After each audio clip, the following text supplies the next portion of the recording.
Chose promise, chose due. Bonjour chers abonnés, j'espère que vous allez bien.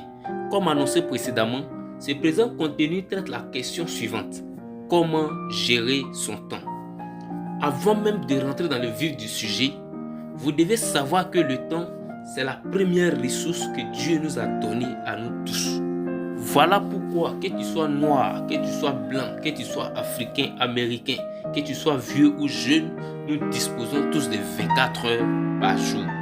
Alors, ce qui fait la différence entre ceux qui gèrent bien le temps et ceux qui ne gèrent pas bien le temps, c'est la perception qu'ils ont de la notion du temps. Donc, nous avons déjà deux groupes de personnes, deux catégories de personnes. Une première catégorie qui gère bien son temps et une autre qui ne gère pas bien son temps. Alors, qu'est-ce qui se passe?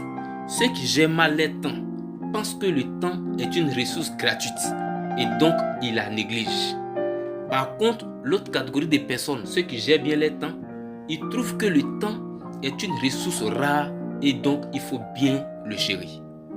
Donc, je ne sais pas dans quelle catégorie tu te trouves à ce moment, mais mon souhait, c'est qu'après avoir écouté cette vidéo, que tu changes de camp. Si tu étais dans le camp de ceux qui gèrent mal le temps, que tu te retrouves dans le camp de ceux qui gèrent bien le temps. Et si tu étais dans le camp ou bien dans la catégorie des personnes qui gèrent bien le temps, il faut que tu continues à mieux gérer ton temps pour que tu sois encore une personne encore plus organisée. Alors, c'est quoi la gestion du temps? La gestion du temps, c'est l'art de planifier et de contrôler la quantité de temps qu'on dispose afin d'augmenter l'efficacité et le bien-être général. Ça veut dire quoi? C'est la manière, la stratégie qu'on trouve pour gérer son temps afin qu'on soit plus à l'aise. Donc, si tu gères bien ton temps, c'est pour que toi-même tu sois plus à l'aise. C'est pour que tu sois encore bien organisé et plus efficace dans l'exécution de tes tâches. Mais attention à une chose, la gestion du temps là, ce n'est pas seulement une question de faire plus de tâches, mais c'est de faire les bonnes choses au bon moment. Donc, ce n'est pas parce que j'ai fait le tour d'Abidjan ou j'ai fait le tour de la Côte d'Ivoire aujourd'hui que j'ai bien géré mon temps, mais c'est parce que j'ai fait les tâches qu'il fallait au bon moment. Et les tâches que j'ai fait m'ont conduit vers mon objectif. À ce moment-là, j'ai bien géré mon temps. Remarquez vous-même, les gens qui gèrent bien leur temps, ce sont des gens qui sont toujours dans le temps. Ils n'ont pas de stress, ils ne sont pas embrouillés, ils prennent toujours les meilleures décisions. Tu as même souvent l'impression que ces personnes-là ont plus de temps que toi, car ils arrivent à pratiquer le sport, ils trouvent du temps pour leur famille et ils trouvent même du temps pour se développer. Et très souvent, ce sont des personnes qui atteignent leurs objectifs, car ce sont des gens qui savent en avance ce qu'il faut faire et quand il faut le faire. Cela étant dit, je vais vous présenter une matrice que moi-même j'utilise et qui m'aide à bien organiser mon temps. La matrice est connue sous le nom de la matrice d'Eisenhower. C'est un outil de gestion efficace des temps. La matrice a été popularisée par Stephen Covey dans son livre intitulé Les 7 habitudes des gens efficaces. Mais c'est plutôt attribué à Eisenhower, le 34e président des États-Unis, qui utilisait cette stratégie, qui utilisait cette matrice pour gérer ses nombreuses responsabilités. Avant donc de vous présenter la matrice elle-même, je vous explique le principe de fonctionnement de la matrice. Le principe de la matrice consiste à organiser les tâches en fonction de leur urgence et de leur importance. Ça veut dire quoi? Ça veut dire que selon cette matrice, chaque tâche que nous avons à faire, que ce soit dans la journée, dans la semaine, dans le mois ou même dans l'année, chaque tâche est appréciée ou disons est évaluée sous deux angles. Sous l'angle de l'importance et sous l'angle de l'urgence. Donc, comme vous pouvez le voir sur l'image, voilà comment la matrice se présente. C'est une matrice qui est composée de 4 cadrans. Donc, chaque cadran, comme vous pouvez le voir, est numéroté. Il y a le cadran 1, cadran 2, cadran 3, cadran 4. Donc, je vous explique un peu comment ça fonctionne. Vous allez voir qu'il y a des écritures qui sont marquées sur les bordures. Ils ont mis urgent, ils ont mis important, ils ont mis urgent, ils ont mis pas non urgent. N, ça veut dire non urgent, c'est une abréviation. Et de l'autre côté, ils ont mis non important. Donc, qu'est-ce que ça veut dire? Puisque chaque tâche est analysée ou bien chaque tâche est évaluée sous des angles. Donc, la tâche peut être importante ou bien elle peut ne pas être importante. Donc, elle est non importante. La tâche peut être urgente ou bien elle peut ne pas être urgente. donc elle est non urgente. Après donc cette évaluation, la seule tâche que tu as à faire, ou bien la tâche qui est en face de toi, que tu es en train de regarder, elle peut être appréciée de deux manières. Soit elle est urgente et importante, soit elle est urgente, non importante, soit elle est non urgente et importante. Selon donc les principes de cette matrice, une tâche qui est importante et urgente, ce sont des tâches à faire de façon immédiate. La tâche aussi peut être non urgente mais importante. Lorsque tu es en face d'une telle tâche, le conseil qu'on te donne, c'est de planifier. C'est-à-dire que tu fais un programme à l'avenir pour pouvoir faire ce genre de tâches. La tâche également peut être urgente mais non importante. Généralement en entreprise, on recommande aux chefs d'entreprise de déléguer ce genre de tâches. Alors, pour nous qui n'avons pas encore d'entreprise, ou disons pour nous qui sommes peut-être seuls, ce sont des tâches qu'il faut peut-être faire au téléphone, ou bien voilà, en tout cas faire ça à distance. Parce que c'est vrai que c'est urgent, mais ce n'est pas important. Autrement dit, ça ne contribue pas à l'atteinte de tes objectifs. Dernier cadran concernant les tâches qui sont non urgentes et non importantes. Il est conseillé carrément d'éliminer ces tâches-là de ton programme. Il faut les éliminer de ta journée, de ton mois ou même de ta semaine. Parce que ce sont des tâches qui vont rien t'apporter. En exemple, on dit que ce sont des distractions inutiles sur les réseaux sociaux. C'est par exemple quelqu'un qui se lève un matin et puis il prend peut-être son téléphone, il va sur Internet sans objectif, sans savoir ce qu'il va chercher. Ces genres de tâches-là, il est conseillé de les éliminer de ta journée.